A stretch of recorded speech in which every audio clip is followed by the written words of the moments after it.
la réaction de Hens-Diecker. Alors, qu'est-ce que c'est qu'une réaction de Hens-Diecker? C'est une réaction qui nous permet de transformer un acide carboxylique, comme vous voyez ici, en bromo ou un bromoalcane.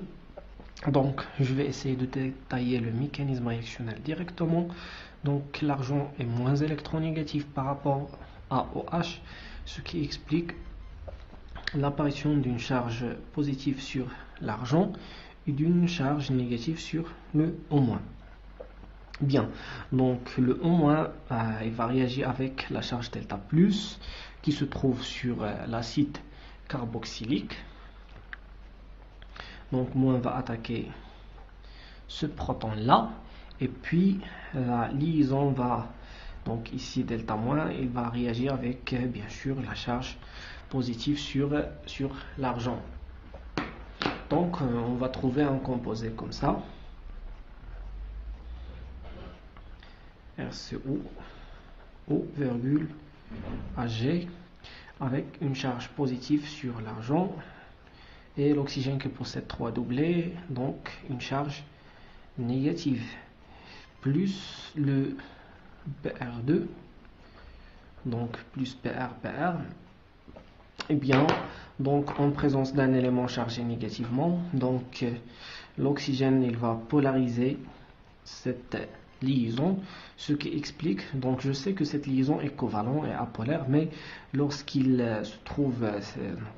cette molécule se trouve dans une situation où elle est proche à un atome chargé négativement, donc ce qui va créer une charge négative delta moins sur le bord, sur le brome, delta plus sur l'autre brome. Donc comme vous voyez ici, nous avons un groupement oxygène qui va exercer un effet donneur plus M, et donc ce qui explique l'élimination de ce composé là par une rupture hétérolytique, donc delta moins qui va former une liaison avec delta plus sur le brome. Donc on va trouver finalement la formation d'une nouvelle liaison entre l'alkyle et le brome, plus le CO2 qui va se dégager à l'état bien sûr gazeux, plus le chlorure d'argent. Donc vous voyez ici, delta moins, elle va réagir avec le plus, donc plus AgBr. La réaction d'halogénation par PCl5 pour synthétiser un dérivé halogéné Rx. Donc d'une façon générale, PX5 avec X est un halogène, fluor, chlore, brome, iode, etc. Donc si on a un groupement cétone, donc si j'ai un cétone, il va réagir avec le PCl5. Donc le PCl, donc qui possède 3 chlores. Donc ici nous avons une charge delta plus. Pourquoi? Parce que le chlore est beaucoup plus électronégatif. Donc le P est pauvre en électrons. Donc ce qui explique que cette liaison, voilà, directement la liaison, elle va former une nouvelle liaison avec le phosphore, puisque le phosphore il est chargé négativement. Et donc c'est un échange, le Cl- va attaquer le delta plus ici. Voilà, donc pour trouver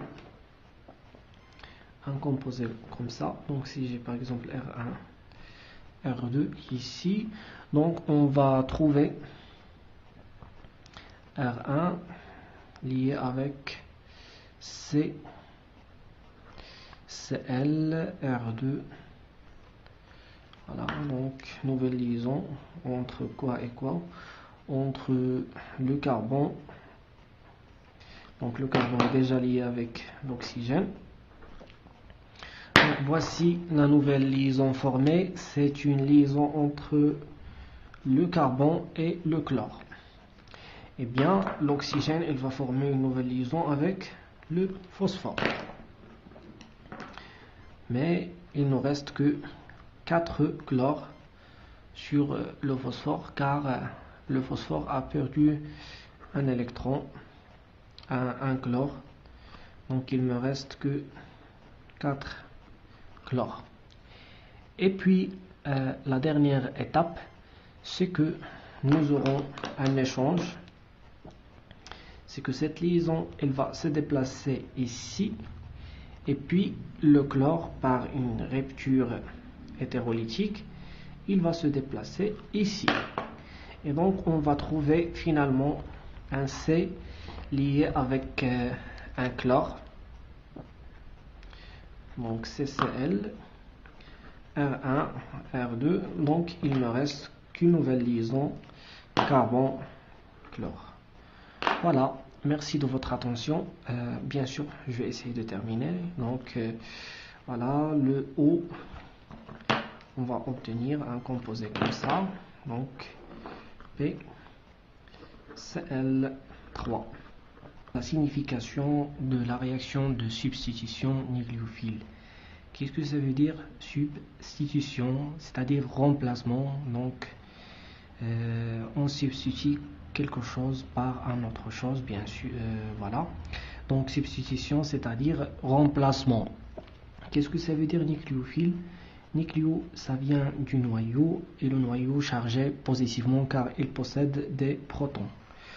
Et phile, qu'est-ce que ça veut dire phile? C'est-à-dire quelque chose qui aime. Par exemple, hydrophile.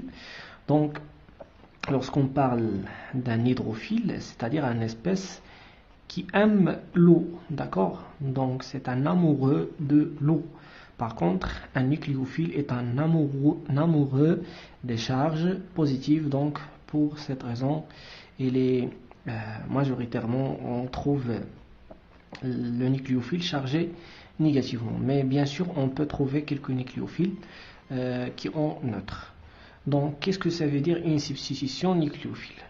Donc, si j'ai par exemple un nucléophile chargé négativement, donc chargé négativement, c'est-à-dire qu'il va essayer de neutraliser sa charge par une réaction. C'est-à-dire qu'il va réagir avec un élément chargé positivement. Donc, un nucléophile, par définition, est une espèce qui aime des charges positives qui se trouvent sur, bien sûr, sur le carbone. Donc, il aime la charge positive qui se trouve sur le carbone. Donc, il va attaquer ce radical. Et puis, le X, il est beaucoup plus électronégatif.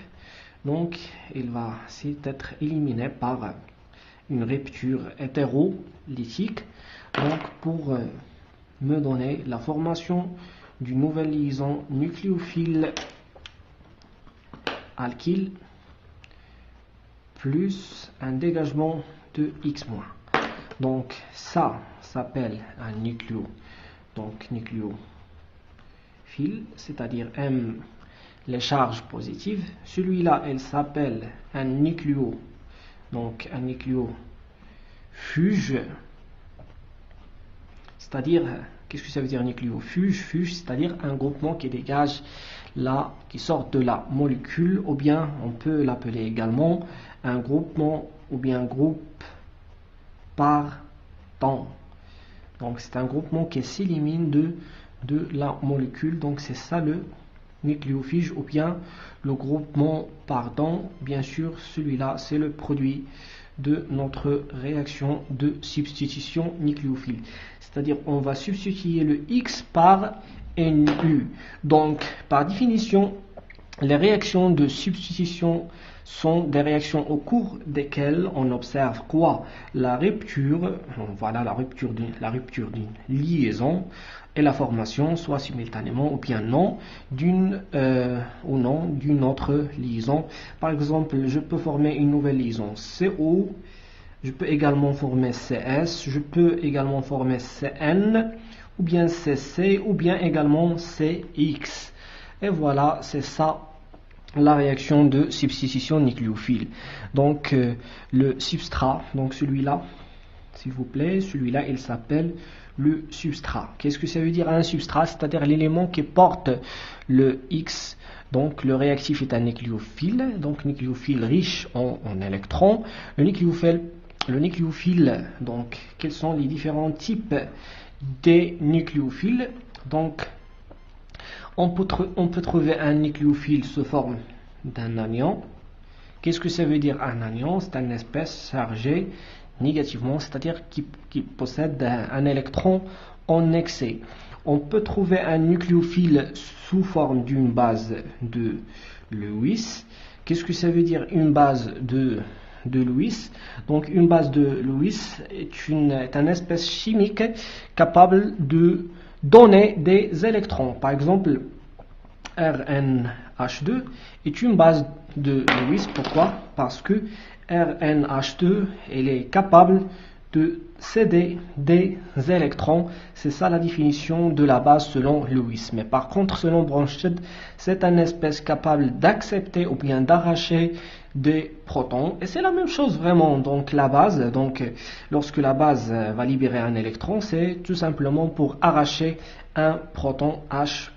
Donc c'est la même chose. Mais la définition selon Lewis, c'est la capacité à donner des électrons. C'est ça la base de Lewis. L'acide de Lewis, c'est l'inverse. C'est la capacité à capter des électrons. Donc le nucléophile, on va discuter un petit peu le nucléophile ou bien le groupement partant. Donc c'est un ion halogénure, s'appelle halogénure. Donc ur, le suffixe ur signifie une charge négative. Voilà, les substitutions nucléophiles peuvent avoir lieu de façon intra, donc on peut avoir une réaction de substitution nucléophile intramoléculaire, c'est-à-dire dans la même molécule. Donc, nous allons essayer de discuter un petit peu les différents types de nucléophiles que l'on peut trouver dans ces réactions. Donc, on peut trouver, donc, pour former une liaison CO, donc on peut utiliser les nucléophiles suivants. Soit le nucléophile HO-, soit le nucléophile RO-, ce sont bien sûr des nucléophiles chargés négativement, soit le phényl O-. On peut également utiliser ROOH. Donc comme vous voyez ici, quelle est la différence entre HO- et ROH? Donc HO- est un nucléophile chargé négativement. Mais par contre, ROH est un nucléophile neutre. Pourquoi il est neutre? Car il est non chargé. Bien sûr, la capacité de nucléophile, donc il vient de l'oxygène qui possède un doublet libre capable d'attaquer des carbocations. Voilà. H2O également est une espèce neutre qui est nucléophile. Pourquoi? Car il possède un doublet libre. Donc on peut trouver des nucléophiles chargés négativement ou bien des nucléophiles neutres. Donc on peut également former à l'aide de notre nucléophile une liaison CS, c'est-à-dire carbone soufre, soit par HS-, soit par SRS-, soit par phényl S-. Ce sont tous des nucléophiles chargés négativement. On peut également former des liaisons carbone-azote, donc à l'aide de NH3. Donc le NH3 possède la capacité nucléophile grâce à sa doublet. Donc on voit ici, ce doublet-là peut attaquer des charges positives. La même chose, donc là c'est un amine nulaire qui ne possède aucun alkyle, mais par contre on peut l'utiliser également avec un amine primaire. Donc comme vous voyez ici, la référence de la nucléophilie, c'est la capacité de donner des électrons au carbocation. Donc on peut également trouver un nucléophile comme ça, c'est le triazote, ou bien l'ion azoture, c'est un ion chargé négativement. Voilà, donc on peut également former des liaisons CC à l'aide d'un nucléophile CN avec la charge positive portée par le carbone, c'est un carbanion, et le carbone également possède un doublet. Et on peut également, à l'aide des alcénures, donc là c'est un groupement nitrile, celui-là c'est un groupement alcénure, mais on peut également former des nouvelles liaisons CC à l'aide des composés, des esters, par exemple C-.